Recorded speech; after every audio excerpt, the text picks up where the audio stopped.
Aujourd'hui, nous allons nous intéresser à la conception d'un pont en arc, le pont bowstring. Le nom bowstring signifie carrément arc et le câble, la file. Nous avons devant nous le pont que nous allons concevoir. Le pont bowstring, c'est un pont isostatique. C'est un pont isostatique. Le rôle des différents éléments. Cet élément, nous l'appelons le tirant. Pourquoi on l'appelle le tirant? Il est là principalement pour empêcher la déformation excessive de notre arc qui est là au-dessus. Cet élément, c'est le tirant. Il travaille en traction, pas seulement en traction, mais il est aussi soumis à la flexion à cause du poids propre de son élément ainsi que le poids venant du tablier et des entretoises. À part les tirants, nous avons l'arc qui est là au-dessus. Nous avons notre arc et les éléments qui relient, qui transfèrent les charges du tirant, c'est-à-dire du tablier à l'arc, c'est ce que nous appelons les suspentes. Les suspentes travaillent à la traction. Ils peuvent être en acier ou soit ça peut être des câbles. Donc ça peut être soit des profilés métalliques ou soit des câbles. On les appelle les suspentes. Ils travaillent essentiellement en traction. Ils reprennent les charges du tablier pour les transférer au niveau de notre arc. C'est ça leur rôle. Et au-dessus, nous avons les éléments du contreventement qui sont là simplement pour empêcher le déversement de nos arcs. On commence notre projet. Commençons notre projet là.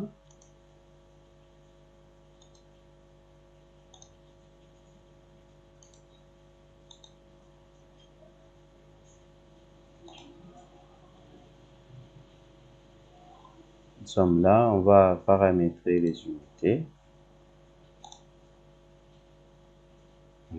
On va utiliser la norme Eurocode, norme de constitution Eurocode, méthode arrière, Eurocode 2. On prend les annexes françaises, Eurocode, là aussi Eurocode. Matériaux, pas matériaux français, on prend Eurocode. Assis, on va utiliser cet assis ici, S450. Ça, c'est pour le béton. Catalogue de charge. Le catalogue, il y a CPC. On va ajouter catalogue Hero. On ajoute encore ce catalogue ici. Ça, c'est un norme égyptienne. On prend seulement l'autre là. On le rend courant. OK. On commence nos lignes de construction. 1 mètre sur X. Okay.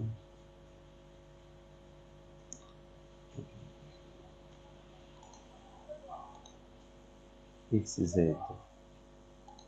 Bon, sur X, nous avons l'espacement de nos éléments 5 x 12. 5 x 12, 1 mètre ici, on n'a pas besoin. 60, donc c'est-à-dire notre pont a 60 mètres de portée. Et sur Y, la largeur du pont est de 8 mètres. 3 mètres x 2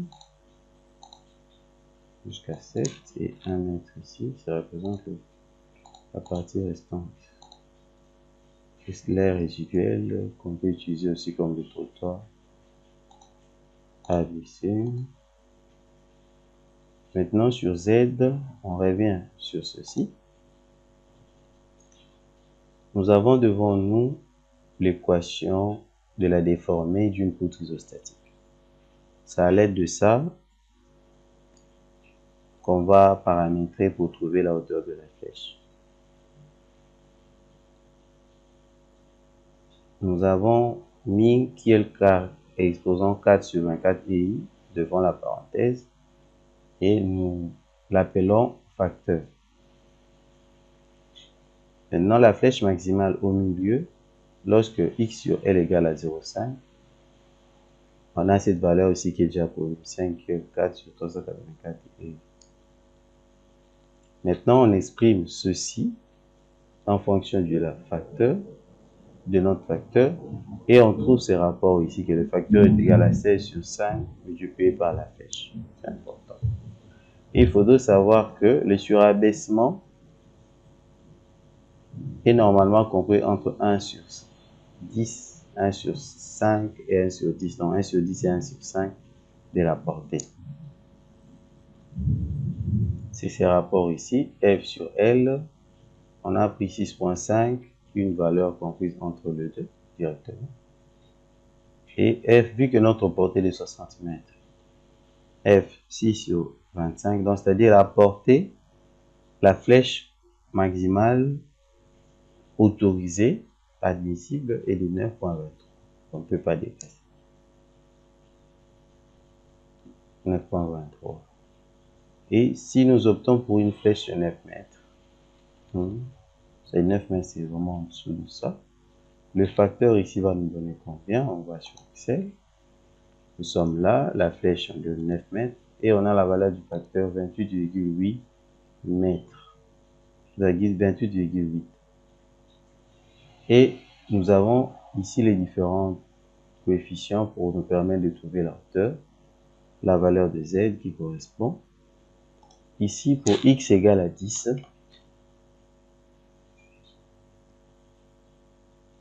la flèche vaut 4,55.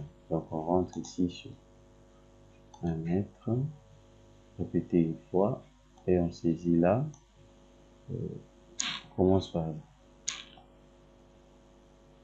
4,55. Ajouter. Il est là. On rentre au début. On prend une deuxième valeur. Pour x égale à 20 mètres, nous avons 7,82. 7,82. Troisième valeur, pour x égale à 30, c'est-à-dire à mi-portée, j'ai 9. C'est normal. Je rentre là, je mets 9. Et comme c'est symétrique, le reste est pareil. En fait, qu'est-ce que je fais ici? La portée de mon pont est de 60 mètres. Comme la portée du pont est de 60 mètres, j'ai subdivisé le pont en 6 parties, en 6 tronçons. Et raison pour laquelle sur chacune de ces tronçons-là découpés, je vais placer une 6 pentes. Raison pour laquelle je dois déterminer la hauteur de ces 6 pentes-là. D'autres termes, c'est ça. Donc, vu que c'est symétrique, ça va se répercuter de l'autre côté. On a fini, ok. On a ça, ça c'est la projection XZ. Ça c'est X et l'autre côté Z. On commence, on clique sur ça. Il s'agit bien sûr d'une poutre. Nous sommes là, on prend poutre métallique. La section que nous allons utiliser pour notre poutre, on va utiliser un profilé creux, une section creuse. Et parmi les profilés qu'on va utiliser, les profilés rectangulaires. Si on prend ici, profilé rectangulaire, le max, c'est jusqu'à 500. Jusqu'à 500. Mais le profilé que nous allons utiliser est de 800 x 300 x 25 x 25. C'est ça que nous allons utiliser. D'où raison pour laquelle je vais devoir créer ça. Je fais dans reconstituer. Je clique sur ça. Reconstituer ça. Et ce que je vais créer ici, c'était déjà fait là. Là, je l'ai fait à titre illustratif. Et la base est de 30. Ça, c'est 100 cm. La hauteur, c'est 100. Et comme épaisseur, 2.5, 2.5. Une fois que c'est fait, vous cliquez sur Ajouter. Il va s'ajouter. C'est la même chose On fera la même chose pour les autres éléments. Donc, c'est-à-dire les tirants seront construits soudés, l'arc, les entretoises principales, ainsi qu'on pourra placer aussi certaines entretoises secondaires pour diminuer un tout petit peu le coût et de notre projet. Donc, c'est ce que nous avons. Si c'est fait, vous cliquez sur ajouter, il va s'ajouter carrément. Moi, je l'avais déjà défini, c'est ça. Caisse 1. Et je vais cliquer de là jusque là. J'ai mon tirant. Ce n'est pas fini maintenant. Je vais devoir placer là. Pour là, on vient ici. On clique sur cette option-là. On va définir pas le centre et deux points. On va prendre début, fin et centre. On prendra cette option-là. Début, fin et centre. Le début est là. La fin de l'autre côté. Le centre est ici.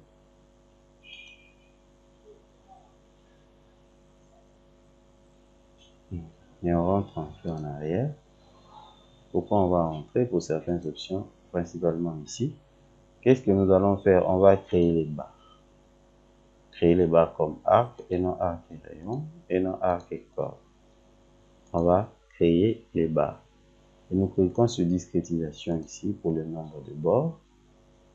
On va un peu augmenter le nombre de bords là-bas. Pour le nombre de bords, pour qu'il soit vraiment lisse, on peut mettre, on va placer 24.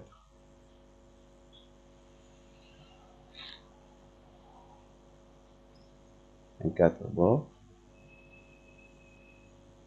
Et maintenant, je rentre sur la géométrie. Je prends quelle option? Début, fin, et mon centre est là. J'ai l'allure de ma courbe.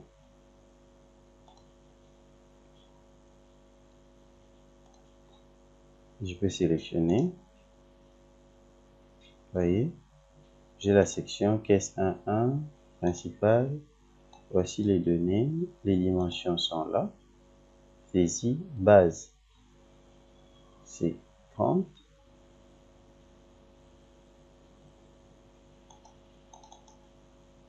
OK.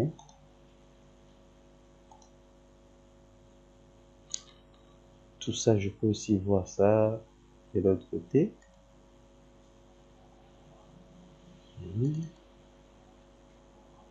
300, 100, 2.5. OK.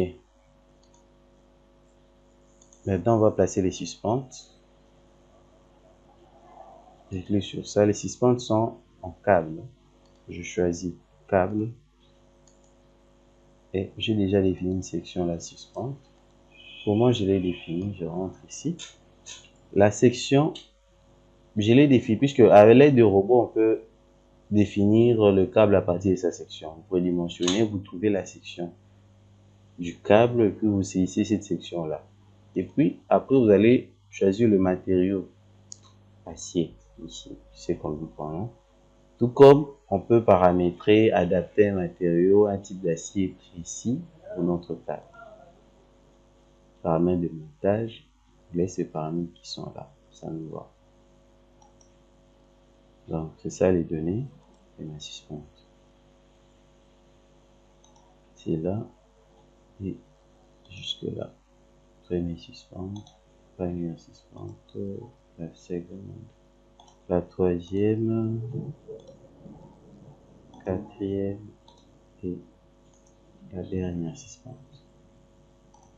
Je peux passer en 3D. J'ai ceci. Maintenant, je vais tout sélectionner, copier et déplacer. De là jusqu'au fond. J'ai mon élément. Il me reste les entretoises. Pour les entretoises, j'ai deux types d'entretoises. Je prends poutre, toujours. Le premier, c'est les caisses 1-2 ici. La caisse 1-2, on va voir ses coordonnées, dimensions. Cette caisse a comme dimension, on va voir ça ici. 80 sur 30. Donc 800 mm sur 30 et 800 mm sur 300. Et les épaisseurs, c'est 30-30. Ça aussi, je l'ai fait en reconstitué soudé. Parce que suivant le catalogue, là, si on rentre sur standard et on clique sur ça, on prend avec, il s'arrête à 500. Et pourtant, nous avons besoin de 800. Raison pour laquelle nous passons à reconstituer soudé.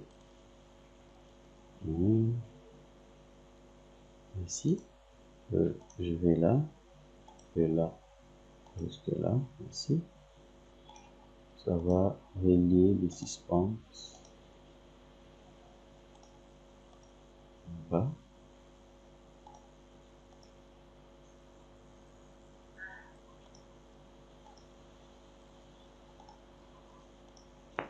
Et deuxième entretoise, celui-là va reprendre, il va nous aider à lutter contre le déversement de notre tirant.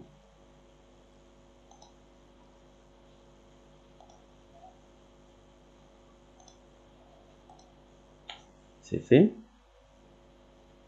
Maintenant, les contreventements. Pour les contreventements, on va utiliser toujours. Maintenant, nous allons utiliser le tube rond. Le tube rond.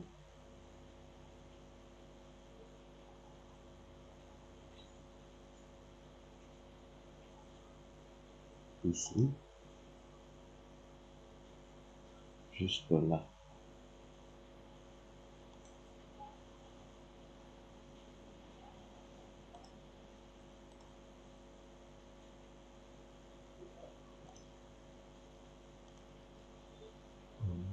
Je prends le milieu là,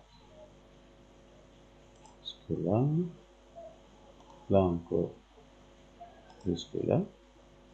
Je continue l'opération jusqu'au milieu là, et là, jusque là.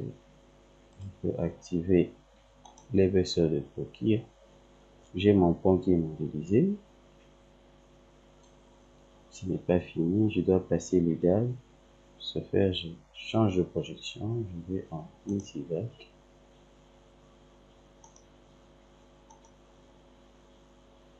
Je vais en XY. Pour le cas du pont, l'épaisseur de la dalle varie de 16 à 20. Nous avons pris le max qui est de 20 cm là-bas. Et la classe choisie pour notre dalle, et la classe est 30-37. Nous allons utiliser le modèle coque.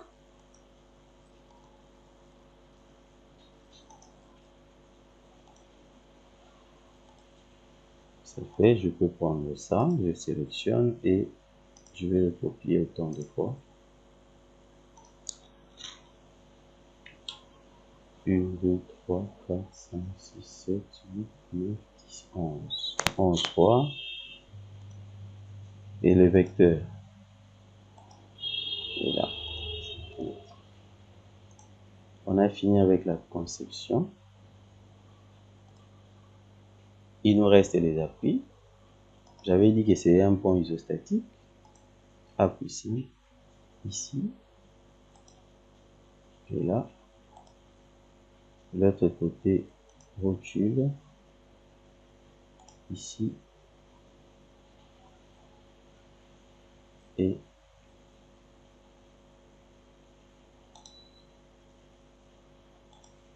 ici de l'autre côté. Rotation. Nous avons notre pont Boson qui est conçu. Maintenant, nous allons commencer les chargements. On va faire le chargement dans le logiciel Robot Structural Analysis. Merci.